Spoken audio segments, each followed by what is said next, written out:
بانی صاحب ابقات الانوار علامہ میر حامد حسین موسوی، ان کے والد بزرگوار صاحب تشیط المتائن مفتی محمد قلی موسوی، صاحب ابقات کے فرزند سید ناصر حسین موسوی عرف ناصر الملت، اور ان کے بڑے فرزند سرکار نصیر الملت اور سرکار سعید الملت، جن کے نام سے موسوم اس حال میں یہ مجالس برپا ہوتی ہیں، ان سب کی ارواح کے لیے ایک مرتبہ سورہ حمد اور 3 مرتبہ قل ہو اللہ کی تلاوت فرمائیں۔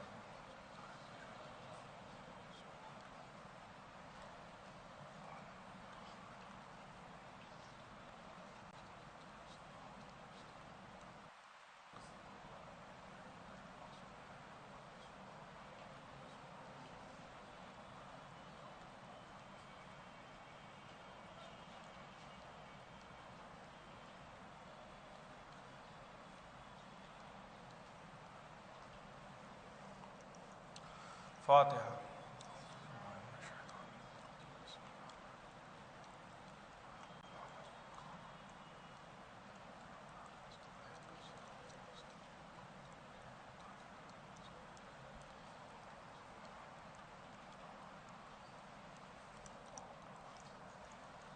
اعوذ باللہ من الشیطان اللعین الرجیم، بسم اللہ الرحمن الرحیم۔ الحمد للہ الذی ہدانا لہذا وما كنا لنہتدی لولا ان ہدانا اللہ، لقد جاءت رسل ربنا بالحق والصلاة والسلام علی النبی الامی الخاتم لما سبق والفاتح لمن غلق المعلن الحق بالحق ابی القاسم محمد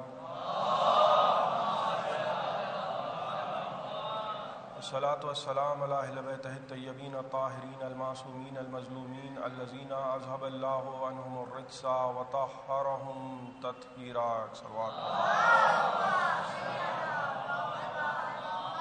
اما بعد فقد قال سبحانہ وتعالی فی محکم کتابہ المجید ومتقن خطابہ الحمید وقولہ الحق، بسم اللہ الرحمن الرحیم، وقل جاء الحق وزهق الباطل ان الباطل کان زہوقا۔ ایک صلوات پڑھ دیں محمد حضرات، 2 برس کی پابندیوں کے بعد جو کرونا کے سلسلے میں عائد تھیں، اب یہ باقاعدہ محرم ہم لوگ منانے کے لیے جمع ہوئے ہیں، اور ظاہر ہے کہ دلوں میں وہ ایک جو محبت کا سیلاب ہے اس کو سب محسوس کر رہے ہیں۔ میں نے اس سال کی مجالس کے لیے قرآن مجید کی جس آیہ کریمہ کی تلاوت کا شرف حاصل کیا ہے اور اس سے جو سرنامہ سخن قرار دیا ہے، میں قرآن مجید کے الفاظ ہیں کہ اے میرے حبیب کہہ دو وقل جاء الحق۔ یہ بھی ایک حقیقت ہے کہ نبی پر جو نازل ہوا ہے نبی وہ سب کچھ کہیں گے، اور نبی کسی بات کو چھپائیں گے نہیں۔ ظاہر ہے کہ ان کو بھیجنے کا مقصد ہی یہ ہے کہ وہ بیان کر دیں، وہ کہہ دیں، وہ سنا دیں۔ تو نبی پر جو نازل ہوا ہے وہ سب کچھ نبی نے امت تک پہنچا دیا، لیکن کچھ آیتوں کے ساتھ اس طرح سے گفتگو کی گئی کہ جس میں رسول سے کہا گیا کہ میرے حبیب قل، ان سے کہہ دو۔ یہ اور بات ہے کہ قل نہ بھی کہا جاتا تب بھی نبی کہہ دیتے، لیکن قل کہہ کے بات کی عظمت کو ظاہر کر دیا گیا۔ جیسے کہا گیا قل ہو اللہ احد، اے میرے حبیب ان سے کہہ دو کہ اللہ ایک ہے۔ قل لا اسألکم علیہ اجرا الا المودۃ فی القربى، اے میرے حبیب ان سے کہہ دو کہ میں اجر رسالت نہیں چاہتا، فقط یہ کہ میرے اہل بیت سے مودت کریں۔ تو قل کہا جا رہا ہے تاکہ بات کی اہمیت اجاگر ہو جائے۔ ویسے ہی کہا گیا اے میرے حبیب وقل جاء الحق وزهق الباطل، اے میرے حبیب کہہ دو کہ حق آ گیا اور باطل مٹ گیا، اور باطل کے مقدر میں مٹ جانا لکھا ہوا تھا۔ دیکھیے، زندگی انسان جیے تو حق کے ساتھ جیے، اور اگر باطل کے ساتھ جینا ہے تو پھر اس سے بہتر ہے کہ انسان مر جائے۔ اس لیے کہ اگر حق کے ساتھ زندگی جی جا رہی ہے تب تو زندگی ہے، اور اگر باطل کے ساتھ زندگی جی جا رہی ہے تو پھر نمازیں بھی انسان پڑھتا رہے، روزے بھی انسان رکھتا رہے، چاہے اپنے آپ کو جتنا بڑا مسلمان سمجھتا رہے، لیکن اگر باطل سے وہ متمسک رہے گا تو پھر وہ مٹ جانے کے لیے ہے۔ زندگی تب ہے جب حق کے ساتھ جی جائے، اور زندگی موت تب ہے کہ جب باطل کے ساتھ وابستگی اختیار کر لی جائے۔ آپ غور فرما رہے ہیں؟ یہ جو محرم ہے، یہ جو ایام اضحیٰ ہیں، یہ جو ہم نام حسین لیتے ہیں، خدا کی قسم کیا طاقت ہے نام حسین میں۔ غور فرمائیے گا، کیا طاقت ہے نام حسین میں. کوئی آپ سے یہ نہیں کہتا کہ مجلس میں آئیے، آپ اعلان سنتے ہیں مجلس میں چلے آتے ہیں. غور فرما رہے ہیں آپ. کوئی آپ کو اگر روکنا بھی چاہے اپنے گھروں میں تو آپ روکیں گے نہیں. کیوں؟ کیونکہ دلوں میں جو محبت ہے. اور فرما رہے ہیں. اور تاریخ کا مطالعہ کرنے والے اس بات کی گواہی دیں گے کہ ہر اچھی چیز کی قیمت ادا کرنی پڑتی ہے. ہر اچھی چیز قیمت چاہتی ہے، اور جس چیز کی کوئی قیمت نہیں ہوتی پھر وہ بڑی سستی ہوتی ہے. اور اس دنیا میں سب سے زیادہ قیمتی چیز محبت حسین ہے. اور فرما رہے ہیں لہذا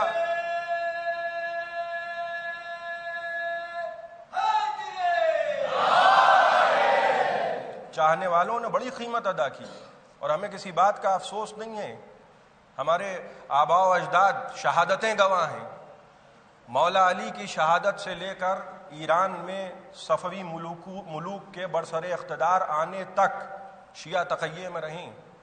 حکومتیں تھیں بڑی بڑی، بنی امیہ تھے، بنی عباس تھے. اور فرما رہے ہیں آپ، ہاتھ کاٹے گئے کتابیں لکھنے کی وجہ سے، زبان گدی سے کھینچی گئی، کبھی سولیوں پہ چڑھایا گیا، کبھی بائیکاٹ کیے گئے. مگر خدا کی قسم تاریخیں گواہ ہیں ہجرتیں کرنا پڑیں، تاریخیں گواہ ہیں حکومتیں ختم ہو گئی مگر دلوں سے محبتیں ختم نہیں ہوئی. نہ بنی عباس ہیں نہ بنی امیہ ہیں، مگر نام حسین کل بھی زندہ تھا، آج بھی زندہ ہے. اور یزید یہ چاہتا تھا کہ حسین بیعت کر لیں. بھائی ذرا سی آج کی تمہیدی گفتگو ہے. یزید یہ چاہتا تھا کہ حسین بیعت کر لیں. یزید کی بیعت کرنے والوں کی تعداد بہت بڑی ہے، بہت بڑی تعداد ہے. اور میں آئندہ آنے والی مجالس میں عرض کروں گا کہ وہ جو لشکر سید الشہداء کو گھیر کے کربلا کے میدان میں آیا تھا امام حسین سے لڑنے کے لیے، وہ لشکر میں ایسے ایسے لوگ موجود تھے کہ جو ڈائریکٹ صحابیوں کی اولاد تھے. اور فرما رہے ہیں آپ براہ راست شجرے جو ہے وہ بڑے بڑے گھروں سے، شجرے ہمارے نزدیک معتبر نہیں ہوتے، گھر ہمارے نزدیک معتبر نہیں ہوتے. آیہ تطہیر بھی نازل ہوئی ہے تو گھر میں نازل نہیں ہوئی ہے، چادر میں نازل ہوئی ہے. اور فرما رہے ہیں آپ اب بڑے بڑے گھروں کے لوگ ہیں اور ادھر حسین ہیں. یزید چاہتا ہے کہ حسین بیعت کریں. ساری دنیا نے یزید کی بیعت کر لی، سب نے یزید کے دہلیز پر سر جھکا دیا. کیوں؟ کیونکہ بادشاہ ہے. کیوں؟ کیونکہ سکے اس کے پاس ہیں. کیوں؟ کیونکہ سلطنت ہے. کیوں؟ کیونکہ فوج ہے. مگر یزید یہ اس کی صحت پہ اس بات کا اثر نہیں پڑ رہا ہے. بھائی سب نے بیعت کر لی، اکیلے حسین نے بیعت سے انکار کر دیا. اور فرمانے آپ یزید نے یہ چاہا کہ حسین بیعت کریں. بھائی اس کو اس بات پر مطمئن ہو جانا چاہیے تھا کہ اگر ساری دنیا اس کی بیعت کر رہی ہے اور ایک حسین بیعت نہیں کر رہے ہیں تو حسین ایک فرد ہیں. اور فرما رہے ہیں حسین ایک شخصیت ہیں، حسین اکیلے ہیں. اگر زمانے نے یزید کی بیعت کر لی تو فرق کیا پڑتا ہے حسین بیعت کریں یا نہ کریں. دیکھیے یزید تھا مگر جانتا تھا کہ زمانہ اور ہے، حسین اور ہے. ایک صلوات پڑھیں محمد وآل محمد.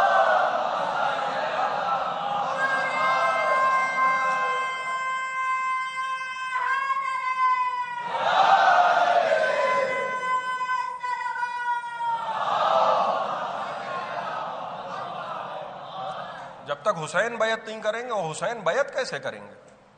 بھائی حسین کہہ رہے ہیں مجھ جیسا اس جیسے کی بیعت نہیں کر سکتا. اور فرما رہے مجھ جیسا، یہ کہہ دیں کہ میں اس کی بیعت نہیں کروں گا، بات مکمل ہو گئی. مگر حسین نے کیا کہا کہ مجھ جیسا اس جیسے کی بیعت نہیں کرے گا. حسین کا جملہ بتا رہا ہے کہ دیکھو یاد رکھنا کربلا افراد کی جنگ نہیں ہے، کربلا کرداروں کی جنگ ہے.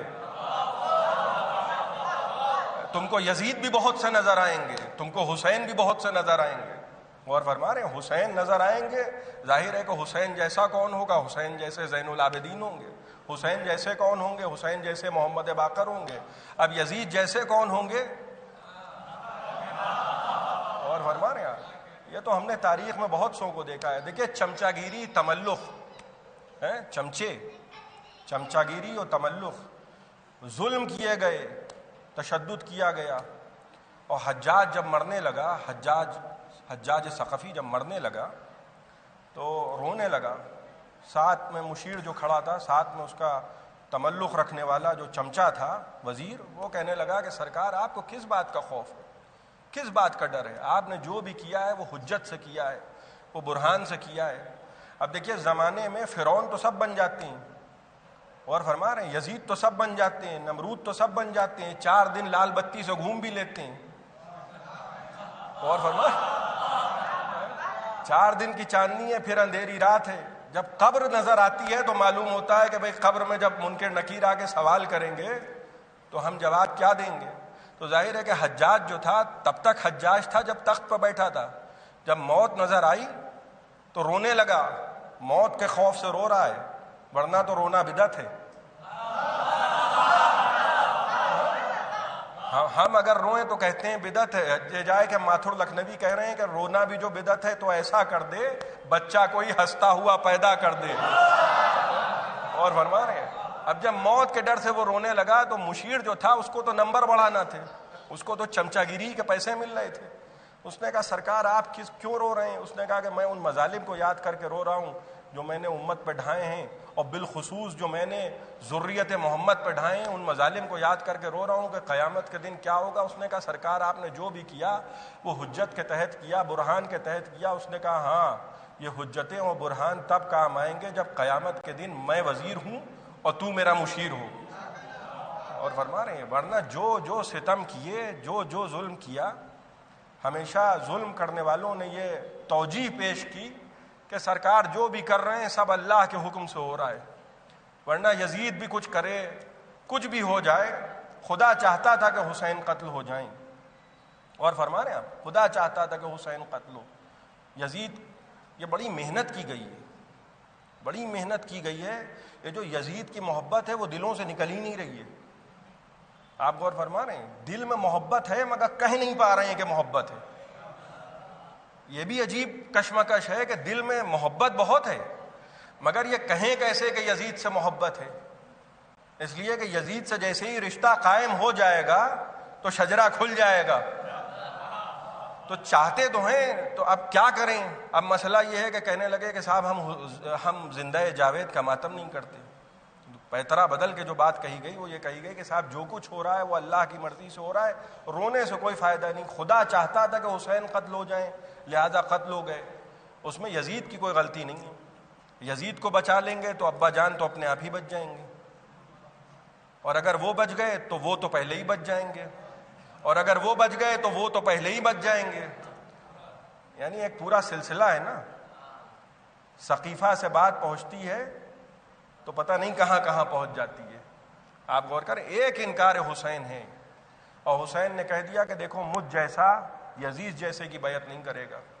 بنی امیہ نے یہ پیترا اپنایا کہ لوگوں سے کہا کہ تم نمازیں پڑھو، تم روزے رکھو، تم حج کرو، اس لیے کہ مسجدوں میں بیٹھ کے جب لوگ ذکر کربلا کرتے تھے تو ان کو بڑی تشویش ہوتی تھی کہ صاحب مسجدوں میں بیٹھ کے ذکر حسین ہو رہا ہے، تو کہنے لگے آپ عبادتیں کیجئے، آپ نمازیں پڑھیے، آپ روزے رکھیے، آپ کو اللہ نے خلق کیا ہے عبادت کے لیے۔ اور فرمائیے گا دیکھیے کہاں کہاں سے قینچیاں چلانے کی کوشش کی گئی ہے کہ جب ذکر ہو رہا ہے کربلا کا، کربلا کے واقعے کے بعد جب مسجدوں میں بیٹھ کے کربلا کا ذکر ہوتا تھا تو بنی امیہ نے یہ کرا کہ صاحب آپ عبادت کیجئے، مقصد خلقت جو ہے وہ عبادت ہے، عبادت کس کی کیجئے؟ اللہ کی عبادت کیجئے، روزے رکھیے، نماز پڑھیے، حج کیجئے، زکوٰۃ کیجئے، تلاوت قرآن کیجئے، یعنی ساری دنیا کو تو عبادت پہ لگا دیا، خود تخت پہ بیٹھ کے فرعون بن گئے۔ اور فرما رہے ہیں لہٰذا دھیرے دھیرے انجام یہ ہوا کہ زمانے پہ جمود طاری ہو گیا، اور زمانے پہ جمود یہ طاری ہوا کہ آج جب لوگ ہم سے کہتے ہیں کہ صاحب ایسی مجلس پڑھیے اور کیجیے گا کہ صاحب سب آ جائیں، تو ہمیں بھی تو یہ سوچنا پڑتا ہے کہ صاحب جب حسین خود بلا رہے تھے حج کو عمرے سے تبدیل کرتے ہوئے، جب حسین خود بلا رہے تھے کہ آؤ میرے ساتھ کربلا چلو، نبی کی دنیا سے گزرے ہوئے صرف 50 برس ہوئے، تو لوگوں کے ذہن میں یہ تصور تھا کہ بھئی یہ 2 شہزادوں کی جنگ ہے، یہ بڑی محنت سے کھیل کیا ہے کہ 2 شہزادوں کی جنگ ہے۔ بڑے بھائی کا مزاج جو تھا وہ ذرا صبر و تحمل والا تھا، انہوں نے صلح کر لی، اور چھوٹے بھائی جو تھے حسین ابن علی یہ ذرا سا جلالی مزاج کے ہیں، ان کو بات برداشت نہیں ہے۔ یہ علماء نے لکھا ہے، ادھر کے علماء نے، کہ صاحب دونوں بھائیوں کے مزاج میں تضاد تھا، لہٰذا بڑے بھائی نے تو صلح کر لی، اور چھوٹے بھائی جو تھے وہ لشکر نہیں ہے، جنگ کرنے جا رہے ہیں۔ حسین بلا رہے ہیں، اور نتیجہ کیا ہے کہ لوگ یہ سوچ رہے ہیں کہ صاحب یہ فرد ہیں. غور کیجئے گا، حسین بلا رہے ہیں نا، یہ فرد ہیں. ہم حج کریں اس لیے کہ اللہ نے پیدا ہی کیا ہے عبادت کرنے کے لیے. غور فرما رہے ہیں؟ ان کے ذہن میں حسین کی عظمت اجاگر نہیں ہے. کیوں؟ کیونکہ وہ یہ سمجھ رہے ہیں کہ یہ فقط امام ہیں. لیکن امام ہیں تو کس کے بنائے ہوئے امام ہیں؟ یہ بھی تو مسئلہ ہے نا کہ امام ہیں محلے والوں کے بنائے ہوئے امام ہیں، بستی والوں کے بنائے ہوئے امام ہیں، وقف بورڈ کے بنائے ہوئے امام ہیں. غور فرما رہے ہیں؟ یا اللہ کے بنائے ہوئے امام ہیں. تو جب اللہ کے بنائے ہوئے امام کو انسان چھوڑ دے گا تو اس کو عبادت میں ملے گا کیا؟ ظاہر سی بات ہے کہ جن لوگوں نے حسین کو چھوڑ کے حج کیا، بھئی آج شہداء اسلام کے جلسے ہوتے ہیں، وہ کیا نام ہے اس کا حال کا، شوکت علی کا ہاتھا، شہداء اسلام کے پوسٹر دیکھ لیجئے، خدا کی قسم 72 نام لکھے ہوئے ہیں. رضی اللہ لکھا ہے وہ الگ بات ہے، نام وہی 72 ہیں. ہمارے یہاں دیکھ لیجئے وہی 72 نام ہیں. تو جو ہمارے یہاں ہیں وہی ان کے یہاں ہیں. اما وہ جنہوں نے حج کیا تھا ان کے بھی کچھ نام ہمیں بتا دیے جائیں. جنہوں نے حسین کو، جب حسین بلا رہے تھے، جنہوں نے حسین کی آواز پہ لبیک نہ کہہ کے اس زمانے میں حج کیا تھا، 10-15 ان حاجیوں کے نام بھی تو معلوم ہو جائیں. میں خدا کی قسم زمانے میں لوگ کھو گئے، کسی کو نام نہیں معلوم ہے کہ جنہوں نے حسین کو چھوڑ کے حج کیا، اللہ کی عبادت کی، مگر اللہ کی عبادت بھی انہیں گمنامی سے بچا نہ پائی. غور فرما رہے ہیں؟ حسین کو چھوڑ دیا، ظاہر سی بات ہے کہ اصول دین ہے نا، توحید، عدل، نبوت، امامت، قیامت. جب امام ہی کو چھوڑ دیا جائے گا تو نماز میں ملے گا کیا؟ جب رسول ہی کو نہ مانا جائے گا تو عبادتوں میں ملے گا کیا؟ جب توحیدی پہ آپ تحقیق فرما رہے ہیں تو مسجد میں نماز پڑھتے پڑھتے مر جائیے، عبادت میں حاصل کیا ہوگا؟ حسین کربلا کے میدان میں پہنچیں اور وہاں حر آئیں. غور کیجئے گا، حر آئیں اور حسین کے قدموں پہ سر رکھ دیا. بھائی کیا تقدیر ہے خدا کی قسم. بس آج کی تمہیدی گفتگو میں زیادہ دیر آپ کو زحمت نہیں دوں گا. 3 شعبان کو جب حسین دنیا میں آئے تھے تو کون آیا تھا؟ ملائکہ نازل ہو رہے ہیں نا، مبارکباد کا سلسلہ ہے. رسول کو مبارکباد دینے کے لیے فرشتے آ رہے ہیں. فطرس کو ساتھ لے آئے. 3 شعبان کو جب آئے تھے تو فطرس کو ساتھ لے آئے فرشتے. فطرس پہ عذاب نازل کیا تھا خدا نے. اور فرما رہے ہیں آپ، میں نے مقدمہ لڑنا شروع کیا، لڑتے لڑتے میں پہنچ گیا سپریم کورٹ. اور کر رہے ہیں، سپریم کورٹ سے میں مقدمہ ہار گیا. اب جب میں ہار گیا تو چیپٹر کلوز ہو گیا. اب سپریم کورٹ سے ہارنے کے بعد میں کہیں اور جا نہیں سکتا ہوں. اور فرما رہے ہیں آپ، میں کیا عرض کر رہا ہوں؟ ظاہر ہے کہ سب سے بڑی عدالت سے اگر مجھے کوئی ریلیف نہیں ملا تو اب میں کہیں اور جا نہیں سکتا ہوں. عدالت عظمیٰ سے مجھے ہار مل گئی. سب سے بڑی عدالت ہے اللہ کی عدالت. اللہ نے عذاب کیا فطرس پر. غور فرما رہے ہیں آپ؟ میری مثال ذہن میں رکھیے گا. فرشتے اس کو لے کر آئے حسین کے پاس. فرشتے اس کو لے کر آئے حسین کے پاس، در رسول پر آئے. سب سے بڑی عدالت سے عذاب ملنے کے بعد اس کو کس کے دروازے پہ لایا گیا ہے؟ حسین کے دروازے پر. فرشتے اگر تسبیح پڑھ رہے ہیں تو خدا کے حکم سے، اگر نماز پڑھ رہے ہیں تو خدا کے حکم سے، اگر سجدہ کر رہے ہیں تو خدا کے حکم سے، اگر در حسین پہ آ رہے ہیں تو خدا کے حکم سے. غور فرما رہے؟ فرشتے اگر فطرس کو لے کر آئے ہیں حسین کے پاس تو کس کے حکم سے آئے ہیں؟ خدا کے حکم سے. یعنی خدا چاہتا ہے کہ اگر عذاب مل جائے تو کس کے دروازے پہ جاؤ؟ در حسین پہ جاؤ. 3 محرم کو فطرس کو لے آئے، 10ویں محرم کو دروازے پہ کون آیا ہے؟ حر آیا ہے. لشکر یزید میں ہے حر. 10ویں محرم جب آئی تو حر کس کے دروازے پہ آ گئے؟ کس کے قدموں پہ سر رکھ دیا؟ حسین ابن علی کے قدموں پہ سر رکھ دیا. نمازیں پڑھی ہیں حر نے، روزے رکھے ہیں حر نے، عبادتیں کی ہیں، سب کچھ کیا ہے، مگر کس کے ساتھ؟ باطل کے ساتھ. اور فرما رہے ہیں آپ، آج حق کے قدموں پہ جب سر رکھا تو علیہ السلام ہو گئے. اور کر رہے ہیں، جب تک کہ باطل سے وابستہ تھے نہ نمازیں کام آئیں، نہ روزے کام آئے، نہ حج کام آئے، نہ زکاتیں کام آئیں، کچھ بھی کام نہ آیا.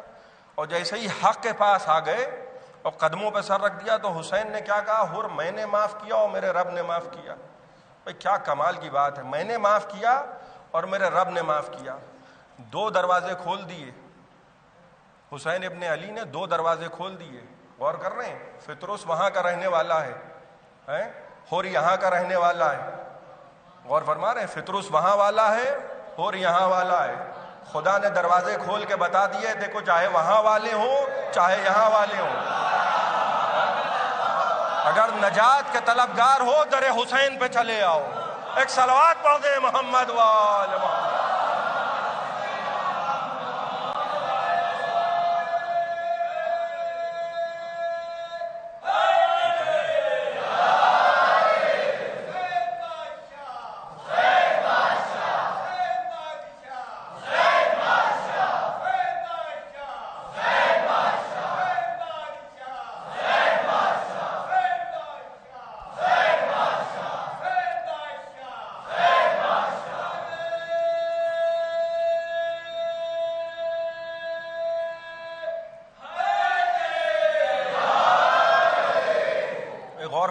حق زندگی ہے اور باطل موت ہے. فطرس کو لے کے یہاں لائے ہیں, گہوارے سے مس ہوئے ہیں. فطرس حسین سے مس نہیں ہوئے ہیں, گہوارے سے مس ہوئے ہیں, تاکہ ملا یہ نہ کہیں کہ حسین تو ہے نہیں, شفا کہاں سے ملے. اللہ اکبر. لعاب دہن جناب موسیٰ, بہتے ہوئے جناب موسیٰ, چھوٹا سا بچہ دریائے نیل میں بہتا ہوا آیا, خدا نے شفا رکھ دی. جناب موسیٰ کے لعاب دہن میں شفا ہے. اور کہہ رہے ہیں, لیکن موسیٰ نہیں ہے تو لعاب دہن بھی نہیں ہے. حسین کے گہوارے سے فطرس مس ہوئے ہیں. اب جہاں جہاں حسین ہوں گے وہاں وہاں شفا ہوگی. کربلا کے میدان کی طرف جب حسین جانے لگے تو سب سے رخصت ہوئے ہیں حسین, سب سے رخصت ہوئے حسین. اور جاتے جاتے اپنی نانی جناب ام سلمہ کی خدمت میں آئے اور کہنے لگے, نانی ام سلمہ خدا حافظ. کہنے لگی, میرے لال کہاں کا ارادہ ہے؟ کہنے لگے, نانی کربلا. کہنے لگی, میرے لال کربلا کہاں ہے؟ کہا, نانی عراق میں. بس جناب ام سلمہ کی آنکھوں میں آنسو آ گئے اور کہنے لگی, میرے لال کہیں بھی جاؤ مگر میرے لال حسین عراق نہ جاؤ. کہا, نانی کیا بات ہے؟ کہا, میرے لال جب تم چھوٹے سے تھے, 4 یا 5 برس کا سن تھا, تم کھیلتے ہوئے آئے اور رسول اس وقت کچھ علیل تھے اور مجھ سے کہا کہ ام سلمہ دروازہ بند کر دو, میں اس حجرے میں جا رہا ہوں. ام سلمہ کوئی بھی آئے تو کہہ دینا کہ آج اللہ کا رسول کسی سے ملاقات نہیں کرے گا. کہ میرے لال حسین جو بھی آتا تھا میں کہہ دیتی تھی کہ جاؤ, آج اللہ کا رسول کسی سے ملاقات نہیں کرے گا. اتنے میں میرے لال حسین تم آئے اور میں نے سب کی طرح تم سے بھی کہہ دیا کہ میرے لال حسین جاؤ, آج نانا کسی سے ملاقات نہیں کریں گے. تو تم نے جاتے ہوئے بس اتنا جملہ کہا کہ نانی ام سلمہ نانا سے کہیے گا یہ مدینہ ہے, یہ کربلا نہیں. اور میرے لال روتے ہوئے تم آگے بڑھے کہ تمہارے رونے کی صدا جیسے ہی تمہارے نانا نے سنی, ایک مرتبہ حجرے کا دروازہ کھولا اور سر پیٹتے ہوئے آئے, ام سلمہ تم نے غضب کر دیا. ام سلمہ میں نے سب کے لیے منع کیا تھا, میں نے حسین کے لیے منع نہیں کیا تھا. رسول دوڑتے ہوئے گئے, گھر کے باہر نکلے, وہیں کوچہ بنی ہاشم, محلہ بنی ہاشم کی گلیوں میں حسین کو گود میں اٹھایا. 4 برس کے حسین مچل گئے, نانا نانا یہ مدینہ ہے, یہ کربلا نہیں ہے. پیار کرتے ہوئے گود میں لے کے نواسے کو آئے اور کہنے لگے, ام سلمہ اب یہ حجرے دروازہ بند کر لو. ام سلمہ میں حسین کو اس حجرے میں لے کے جا رہا ہوں, اب کوئی بھی آئے تو کہہ دینا ام سلمہ اللہ کا رسول آج کسی سے ملاقات نہیں کرے گا. رسول تمہیں لے کے اس حجرے میں گئے, دروازہ بند کر لیا اور کچھ دیر کے بعد میں نے سنا رسول زار و قطار روتے تھے, چیخیں مار کے روتے تھے. میں نے کہا, اللہ کے رسول سب خیریت تو ہے؟ کہا, ام سلمہ ذرا دروازہ کھول کے اندر آ جاؤ. میں نے دروازہ کھولا, عجیب منظر تھا, رسول نے تمہارا کرتا اتارا ہوا تھا.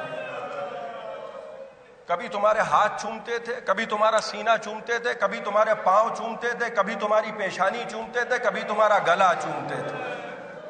میں نے کہا اللہ کے رسول یہ کیا عالم ہے؟ کہا ام سلمہ وہ جنگیں چوم رہا ہوں جہاں میرے حسین کو تیر لگیں گے، اے ام سلمہ وہ جنگیں چوم رہا ہوں جہاں میرے حسین کو تلواریں لگیں گی، اے ام سلمہ وہ جنگیں چوم رہا ہوں جہاں میرے حسین کو خنجر چلیں گے۔ کہا اے اللہ کے رسول یہ واقعہ کب ہوگا؟ کہا 61 ہجری میں، 61 ہجری میں۔ اے ام سلمہ میرا حسین 3 دن کا بھوکا پیاسا شہید کیا جائے گا۔ میں نے کہا اے اللہ کے رسول یہ واقعہ کہاں ہوگا؟ کہا ام سلمہ عراق میں۔ میرے لال تم کہیں بھی جاؤ مگر عراق نہ جاؤ، اور ہاں میرے لال تمہارے نانا مجھے کربلا کی یہ مٹی دے کے گئے، اور کہا تھا ام سلمہ اس مٹی کو دیکھتی رہنا ام سلمہ، اور جب یہ مٹی خون میں بدل جائے ام سلمہ سمجھ لینا میرا حسین گھوڑے سے گر گیا۔ کہنے لگے نانی ذرا قریب آئیے، نانی ذرا قریب آئیے، اعجاز امامت سے 2 انگلیوں کے درمیان حسین کچھ دکھانا چاہتے ہیں۔ کہا نانی ام سلمہ ذرا دیکھیے۔ جناب ام سلمہ نے غور سے دیکھا، کہا میرے لال کوئی جنگل ہے، لاشوں کے درمیان کوئی ایک شخص کھڑا ہے، جگہ جگہ سے لباس پھٹا ہوا، سر سے پاؤں تک زخموں میں چور ہے۔ کہا نانی ام سلمہ پہچانا نہیں؟ کہا میرے لال چہرے پہ خون تھا میں پہچان نہیں پائی۔ فرمایا نانی ام سلمہ ذرا غور سے دیکھیے۔ جناب ام سلمہ نے غور سے دیکھا، ایک مرتبہ چیخ مار کے روئیں، کہنے لگی ہے میرا لال حسین یہ تو تم ہو، یہ چہرے پہ خون کس کا ہے؟ کہا نانی ام سلمہ میرے 6 مہینے کے علی اصغر کا خون۔ کہا یہ سینے پہ خون کس کا ہے؟ کہا میرا 18 برس کے علی اکبر کا خون۔ کہا نانی ام سلمہ دوبارہ دیکھیے۔ اب جو جناب ام سلمہ نے دیکھا غش کھا کے گر گئیں۔ حسین نے پانی چھڑکا، غش سے افاقہ ہوا۔ کہا نانی ام سلمہ کیا دیکھا؟ کہا اے میرے لال 4 برس کی سکینہ کرتے کے دامن میں آگ لگی ہے۔ سیعلم الذین ظلموا ای منقلب ینقلبون انا للہ و انا الیہ راجعون رضا بقضائہ و تسلیما لامرہ۔